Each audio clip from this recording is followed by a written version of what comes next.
Mootummaan gaaffii hawaasaa deebisuudhaaf qophiidha jedha Ministeerri dhimma alaa Itoophiyaa Dr. Gideon Timootewos. Walmarii Biiroon Bulchiinsaaf Nageenya magaalaa Finfinnee guyyaa kaleessaa tiktaakeroota Itoophiyaadhaatii waliin taasisanis guutuu isaan waliin ni dhageessu. Afrikaa Kibbaatti lammiileen Itoophiyaadhaa 14 ta'an to'annoo jala ooluun isaaniitis dhagahameetii jira. Amma immoo gara oduu keenya bal'inaatti wayita dabarrutti Ministeerri dhimma alaa Itoophiyaa Dr. Teediroos Ximaatiyoos ibsa baasaniin haasawa guyyaa irraan tanaa magaalaa Shaashamanneetti taasisaniin mootummaan gaaffii hawaasaa deebisuudhaaf qophiidha jechuudhaan dubbataniitii jiran. Gideon Timootewos ibsa kana kan dubbatanii jiran hawaasa magaalaa Shaashamannee walitti qabuudhaan haala marii adda addaa irratti wal marii gaggeessaniin mootummaan gaaffii isin gaafattan hundaafuu deebisaadhaafis qophiidha jechuun dubbataniitii jiran. Gaaffiiwwan isaaniitiinis haala ulaa galaanaatii fi hundaafis hawaasni gaaffii isaan qaban maraafuu mootummaan paartii badhaadhinaa deebisuudhaaf qophaa'ee akkaaniif jirus dubbataniitii jiran.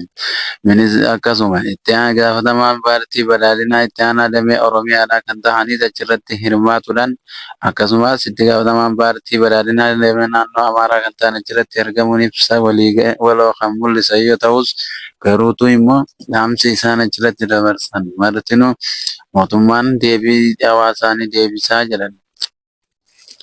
Biiroon Bulchiinsaa fi Nageenya magaalaa Finfinneedhaa tiktaakeroota Itoophiyaadhaa waliin marii taasisaniin fuulli miidiyaa hawaasaa martinuu mootummaadhaati akkasumas akka mootummaa cinaa dhaabbachuudhaan danda'a jechuudhaan ibsaniiti jiran. Fuula tiktaakeroota kanaatiin irratti immoo wayita ilaalan kan sodaan guddaan mul'achaa jiruu fi akka haala nama rifaatuun irraa mul'achaa jirutti kan dubbatan garuutu immoo Biiroon Bulchiinsaa fi Nageenya magaalaa Finfinnee wanta gaarii akka hojjetanii fi akkasumas waan barbaachisaa miidiyaa hawaasaatti irraa qabu malee wanta miidiyaa hawaasaa hin barbaanne akka isaan hojjetaniifis gorsaniiti jiran.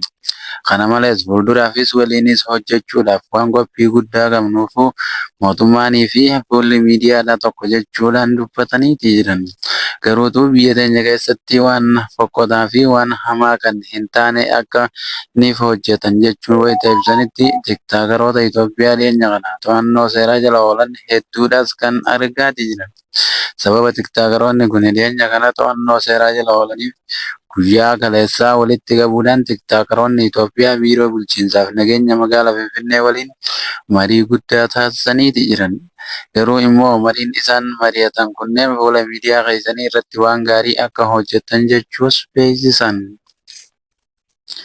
Biiroo haaluma oduu keenyaa kanaatti wayitaaniif dabarretti Afrikaa Kibbaatti lammiileen Itoophiyaadhaa 14 ta'an to'annoo jala ooluun isaaniitis dhagahameeti jira.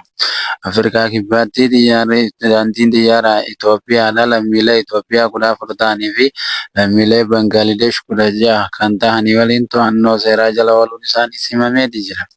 Sababa lammiileen Itoophiyaa kun immoo itti to'annoo seeraa jala itti oolan viizaan isaanii sirrii miti kan jedhuun sababa shakkiitiin erga shakkamaniif qoratamaa akkaaniif jiraniitu mul'ata. Lammiileen Itoophiyaa achitti to'ataman kunneen dhiirota 5 fi dubartoota 9 yooniif ta'an itti gaafatamaan qilleensa biyyattiidhaa ibsa baaseen namoonni as keessatti to'ataman kun martinuu sababa viizaan isaanii shakkii fi hayyama guutuu waan hin ta'iniif to'annoo seeraa jala akkaaniif oolan godhameeti jira jechuun ibsan. Lammiileen Itoophiyaadhaa kunneen yeroo hedduufis kan gara san imalaa jiran ta'ullee garuutu immoo ammaaf kan achi keessatti to'annoo jala oolan kunneen viizaa sobaatiin gara biyyaa seenuudhaaf kan yaalaadhaatis turan jechuun dubbatan. Qorannoo haala kanaatiin achi keessatti gaggeeffameenis daandiin qilleensaa Itoophiyaadhaa lammiilee Bangladesh 16 kan ta'an viizaa sobaatiin kan Saawudii Afrikaa Kibbaa seenuudhaaf deeman irratti tarkaanfii fudhateen qorannoo achi keessatti gaggeeffameen namoonni 16 nu qabamuun isaaniitis ibsaniiti jiran. Kun immoo garuutu Afrikaa Kibbaa sobaaf osooniif hin taane viizaa dhugaatiin akka biyyattii seenaniifis jechuudhaan dubbataniiti jiran. Miidiyaaleen biyyaa immoo garuutu lammiilee Itoophiyaa achi keessatti to'ataman kunneen viizaa isaanii kan sirrii ta'e fudhatanii biyya irraa ba'anii waan jiraniif garuu immoo kan ammaan tana achitti to'ataman kan ammoo waan isaan to'atamaniifis ammaan dura itti gaafatamaan daandii qilleensa Itoophiyaatis ibsa tokko hin kennine. Akkuma kanaatiin immoo dirree xayyaaraa biyyattii Taamboo jedhamutti wayitaaniif gadi bu'an lammiileen Itoophiyaa kunii fi kan Bangaadesh to'annoo seeraa jala ooluun isaaniitis dhagahameetii jira.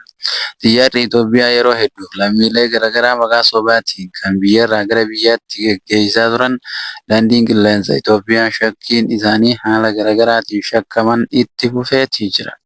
Xiyyaarri Itoophiyaa daandiiwwan biyyoota hedduutirra kan imalaa jiran ta'ullees garuutu immoo lammiilee biyya biraa isaa wajjin imalan kanneen haala sobaatiin imalan hedduudhaatu jira. Viizaan Itoophiyaadhaa haala kanaan qoratamee yeroo hedduudhaaf yoo ilaalamus garuu immoo har'aafis Afrikaa kibbaatti namoonni kun to'annoo seeraa jala oolanii jiru. Poolisiin biyyattii ergaanii fi to'ateen booda immoo qorannoo gaggeessaadha akkaaniif jirus himeeti jira. Oduuwwan keenya hanga ammaatti nu daawwattan maraafuu galatoomaa laayikii fi sheer sabiskiraayib godhuudhaas hin dagatinaa isiniin jenna. Chaanala keenya irraa oduuwwan adda addaa argachuudhaaf nu jajjabeessaa jechuun affeerraa keenya.